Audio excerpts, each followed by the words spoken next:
Hello everyone. In the series of liability insurance module, we are starting chapter 4, that is statutory liability.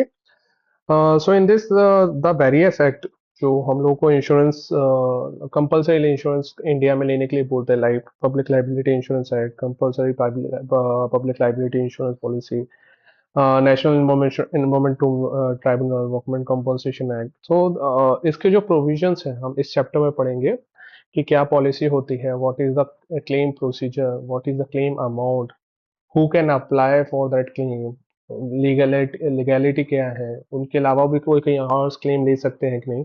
So these are the various things we have to understand in this chapter. Okay. So first of all, in this part we will cover the Public Liability Act 1991, and in second, third, fourth, fifth part we will cover one by one every act and the particular provisions of that particular act.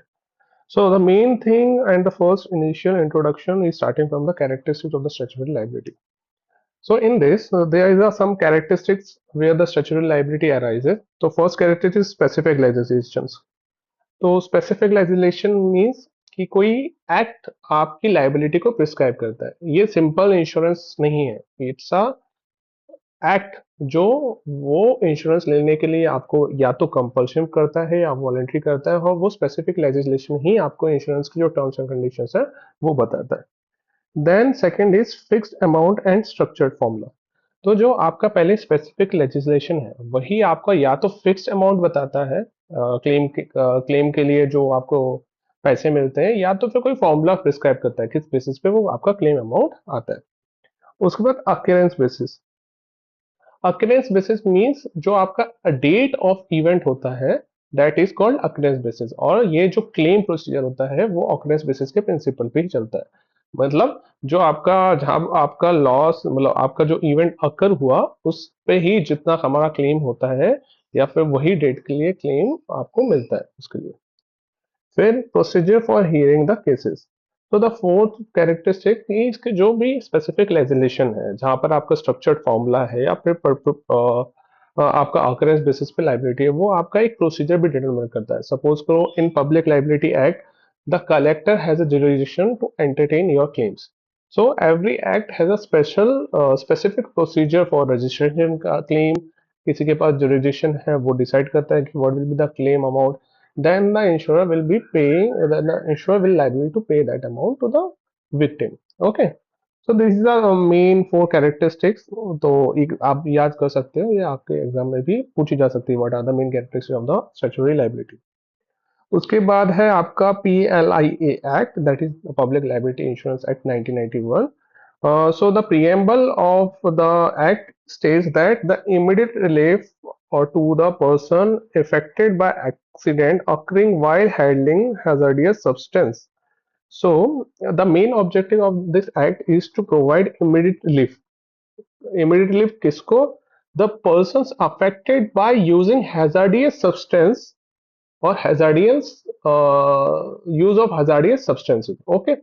तो इसमें तीन important चीज है। पहली है आपके immediate relief हमको देना है, दूसरा किसको देना है? पर्सन्स अफेक्टेड, किससे इफेक्ट होते हैं? जो हैजार्डियस सब्सटेंस से इफेक्ट होते हैं उनके लिए।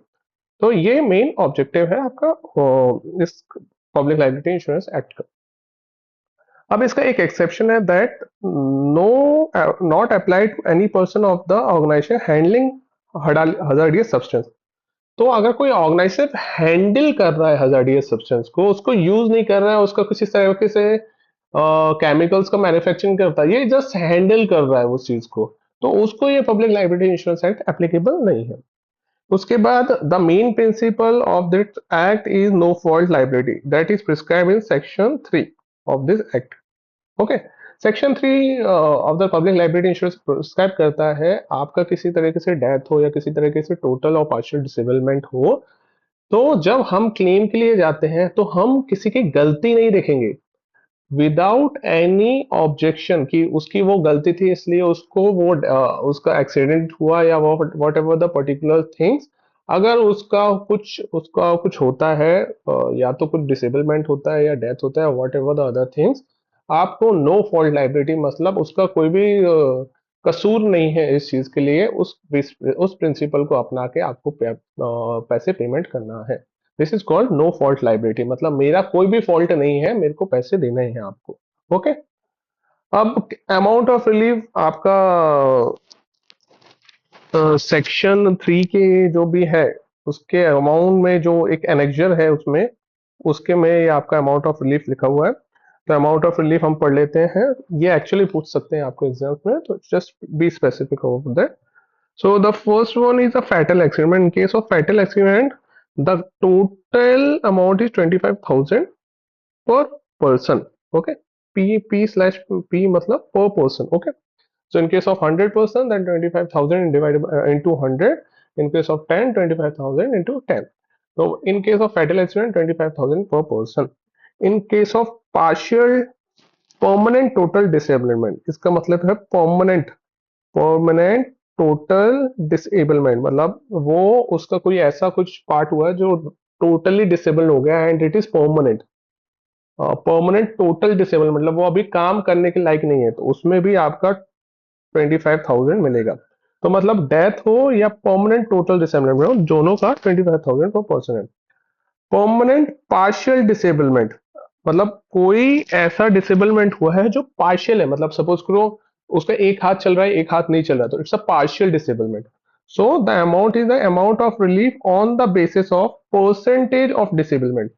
सो उसको कितना परसेंट ऑफ डिसेबल हुआ है and that is certified by authorize physician that is registered medical practitioner. अगर वैसा सर्टिफिकेट आता है तो उस बेसिस पे करेंगे, तो इसमें कोई अमाउंट स्पेसिफाई नहीं किया है, it is on the basis of percent of permanent partial disablement. उसके बाद टेम्परेरी पार्शियल डिसेबलमेंट मतलब कोई ऐसी डिसीज हुई है जिससे वो टेम्परेरी करता है, तो इसमें क्या होता है उसकी जो अर्निंग कैपेसिटी है उसको रिड्यूस कर देता है। तो इसका फॉर्मूला है that fixed monthly relief not exceeding 1,000 rupees up to a maximum of 3 month. तो पहले तो मंथली पेमेंट होगा तो 1,000 up to maximum, it's a maximum 1,000 rupees and that is for 3 months. However, provided that the victim is hospitalized exceeding 3 days and is above 16 age. So, आपको monthly relief exceeding not exceeding 1,000 rupees मिलेंगे up to the 3 months. However subject to the condition that the victim should get hospitalized for a period of 3 days and is above 16 years old. Okay, this is called total partial disablement. उसके बाद आपको मिलता है actual medical expenses, आपको up to maximum 12,500 मिलते हैं। Actual damage to the property के लिए अप टू 6,000 मिलता है। This is very nominal amount, और ये पब्लिक लाइबिलिटी इंश्योरेंस 1991 का है, उसके बाद ये चेंजेस हुए नहीं है, इसलिए आपको बहुत छोटे छोटे अमाउंट लग रहे होंगे। तो एक बार हम वापस देख लेते हैं, फैटल एक्सीडेंट डेथ और परमानेंट टोटल डिसेबिलिटी के लिए आपको 25,000 मिलते हैं। अगर परमानेंट पार्शियल डिसेबिलिटी होते हैं डिपेंड्स ऑन द परसेंटेज। उसके बाद अगर टेम्परेरी कुछ होता है तो आपको 3 महीने के लिए 1,000 रुपये मिलेंगे, लेकिन आपको प्रोवाइडेड दैट जब विक्टिम है 3 दिन से ज्यादा हॉस्पिटलाइज होना चाहिए और it is above 16 years. Actual medical expenses 12,000 पर पर्सन मिलेंगे आपको, और अगर कोई डैमेज होता है प्रॉपर्टी में तो आपको 6,000 रुपये तक मिल सकते हैं। Now the next principle, that is section 8, that is right to claim relief. So suppose करो in case of any claim around, मतलब आपके पास कोई right है under the various act, तो वो आपका जो पब्लिक लाइबिलिटी की जो राइट्स हैं वो उसको छीन नहीं सकते आपके पास। वो वाले से भी आप क्लेम कर सकते हो पैसे, और पब्लिक लाइबिलिटी इंश्योरेंस एक्ट से भी पैसा क्लेम कर सकते हो। This is the right to claim relief in any case. Suppose करो आपके पास दो ऑप्शंस हैं, यहाँ से आपको 5,000 मिल रहे हैं पब्लिक लाइबिलिटी इंश्योरेंस से, और आपको वहां से 5,000 मिल रहे हैं, तो आप दोनों की राइट्स को क्लेम कर सकते हो। मतलब पब्लिक लाइबिलिटी इंश्योरेंस एक्ट आपको ऐसा नहीं बोलता कि आप अगर वहां से कर रहे हो तो हमारी इधर से नहीं करोगे, और अगर आप हमारे से कर रहे हो तो बाकी की इधर से नहीं कर सकते। This is applicable for all the things. उसके बाद कंपल्सरी इंश्योरेंस है। सो जो भी हैजर्डियस सब्सटेंस जो यूज करते हैं, जो भी फैक्ट्रीज होती हैं उनके जो ओनर हैं उनको इंश्योरेंस लेना होता है, that is called compulsory insurance. The amount of insurance, तो कितने अमाउंट का इंश्योरेंस लेना है तो यहाँ पर दिया हुआ है। इसको डिवाइड करते हैं कंपनी के अंदर और एक अदर्स में। अगर वो कंपनी है तो not less than the paid up capital, जो अमाउंट होगा पेड अप कैपिटल का, सपोज करो 100 करोड़ का, तो वो उनको इतने तक का इंश्योरेंस लेना है under the public liability insurance. अगर वो कंपनी के अलावा कोई और स्ट्रक्चर में है तो market value of all the asset and stocks of the undertaking on the date of contract, suppose करो उनके मार्केट वैल्यू का एंड उनके स्टॉक्स का जो वैल्यू है वो 50 करोड़ का है, तो उनको 50 करोड़ के लिए पब्लिक लाइबिलिटी इंश्योरेंस लेना पड़ेगा। So the compulsory insurance principle says that every owner who handles the hazardous substance has to take one liability insurance. What will be the amount of the liability insurance they have to take? So in case of company, not less than the amount of paid up capital, and in case of others, not less than the amount of the market value of asset and stock of the undertaking of the contract. Maximum aggregate value of the ensure in case of liability, तो ये आपको rule 10 में दिया हुआ है। Rule 10 में और public liability insurance के जो रूल्स है उसमें दिया हुआ है। तो इसमें दो तरीके की लाइबिलिटी है। First of all AOA, that is any one accident, any one accident और एनी वन ईयर, एनी, ये हम पहले भी पढ़ चुके हैं। तो अगर सपोज करो कुछ एक एक्सीडेंट होता है जिसकी वजह से लाइबिलिटी आपकी बहुत ज्यादा आती है, तो मैक्सिमम इंश्योरेंस लाइबिलिटी कितना होगा, वो 5 करोड़ होगा। ओके, और in case any one year, अगर एक साल में 2 या 3 एक्सीडेंट होते हैं जो यूज होता है, तो maximum liability of the insurance की लाइबिलिटी होती है 15 करोड़। अब इसके बाद अगर उससे ज्यादा हम लोगों को लाइबिलिटी आई, सपोज करो एनी वन एक्सीडेंट एओए में लाइबिलिटी आई 10 करोड़ की। अब 10 करोड़ में से 5 करोड़ तो आपका इंश्योर दे देगा जिसकी मैक्सिमम लाइबिलिटी, और 5 करोड़ इन्वायरमेंटल रिलीफ फंड से आएंगे। अब मैं आपको बताता हूँ इन्वायरमेंटल रिलीफ फंड क्या होता है। इन्वायरमेंटल रिलीफ फंड एक ऐसा फंड है जो आपके कैटेस्ट्रॉफिक लॉसेस, जो जहां पर जो बहुत अनसीन लॉसेस है, उसके लिए गवर्नमेंट ने बनाया है under the public public liability insurance act के अंदर। ओके, इसमें कंट्रीब्यूशन कौन करता है, इसमें इन्वायरमेंटल लाइबिलिटी रिलीफ फंड में कंट्रीब्यूशन दो लोग करते हैं। ओके, पहला आपका ओनर करेगा और दूसरा इंश्योर करेगा, मतलब इंश्योरेंस कंपनी करेगी और ओनर करेगा। अब कितने अमाउंट का करेंगे, जो वो प्रीमियम देते हैं, जो इंश्योरेंस को उन्होंने प्रीमियम किया है, ओनर उतना अमाउंट इन्वायरमेंटल रिलीफ फंड में डालेगा और इंश्योर भी उतना अमाउंट इन्वायरमेंटल रिलीफ फंड में डालेगा। तो इससे होता है एक इन्वायरमेंटल रिलीफ फंड का उसका जो एक जो स्ट्रक्चर रहता है वो बनता है। अब सपोज करो आपका जहां पर जैसे 10 लाख की लाइबिलिटी थी, अब आपकी 10 लाख की लाइबिलिटी, उसमें से 5 लाख 5 करोड़ तो आपका इंश्योर ने दे दिया, बिकॉज उसकी मैक्सिमम लाइबिलिटी 5 करोड़ की थी। ओके, इससे ज्यादा वो दे नहीं सकता है, मतलब वो देगा नहीं। उसके बाद जो 5 करोड़ की वो आपका इन्वायरमेंट रिलीफ फंड से मिल गया आपको। सपोज करो इन केस 10 करोड़ की लाइबिलिटी थी, उसमें से 5 करोड़ आपको इंश्योर ने दे दिए, 2.5 करोड़ इन्वायरमेंटल रिलीफ फंड में दे दिए, और जो 2.5 करोड़ होंगे वो आपका ओनर बियर करेगा। Okay, so this is the principle कि कैसे वो डिवाइड होगा। पहले तो आपका इंश्योरेंस से जो मैक्सिमम एग्रीगेट लाइबिलिटी है एओए में आपका 5 करोड़ है, एओवाई में 15 करोड़ है। उसके बाद आपका जाता है इन्वायरमेंट रिलीफ फंड पे। आप सपोज करो इन्वायरमेंट रिलीफ फंड में भी इतने पैसे नहीं है कि वो आपकी लाइबिलिटी करो, तो जो रिमेनिंग लाइबिलिटी होगी वो आपके ओनर के ऊपर आ जाएगी। अब क्या है, एग्जाम्पशन है, व्हाट एंटिटीज और what authorities are not covered under this act. तो the central government by notification exempt any of the entities. तो पहला है सेंट्रल गवर्नमेंट, इससे एग्जेम्प्ट है। दूसरा स्टेट गवर्नमेंट एग्जेम्प्ट है। कोई कॉर्पोरेशन है जो ओन्ड और कंट्रोल्ड कंट्रोल है, या तो सीजी करता है, मतलब सेंट्रल गवर्नमेंट या स्टेट गवर्नमेंट, तो ये एग्जेम्प्ट है। And local authority like municipal parties and what ever the other parties, local authority, this is exempt under the public liability insurance act. Okay, अब एक इसमें एक प्रोविजंस और है कि जो भी एक 2 मिनट,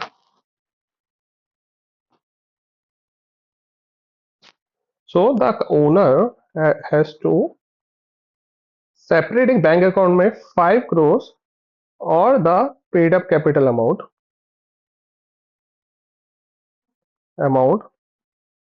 वो उसको डिपॉजिट करना है, विच एवर इज लेस। इसमें लेस क्या होगा, सपोज करो 5 करोड़ है और यहाँ पर 10 करोड़ है, तो 5 करोड़ उसको डिपॉजिट करने पड़ेंगे एक शेड्यूल कमर्शियल बैंक में, that is called public liability insurance या public liability insurance fund. Okay, तो वो पूरे के पूरे पैसे एकदम से ऐसे हमेशा उनकी लिक्विडिटी अवेलेबल हो ओनर के पास, तो उसके लिए एक फंड करना है, जो बैंक अकाउंट खोलेंगे उसके अंदर डिपॉजिट करना है।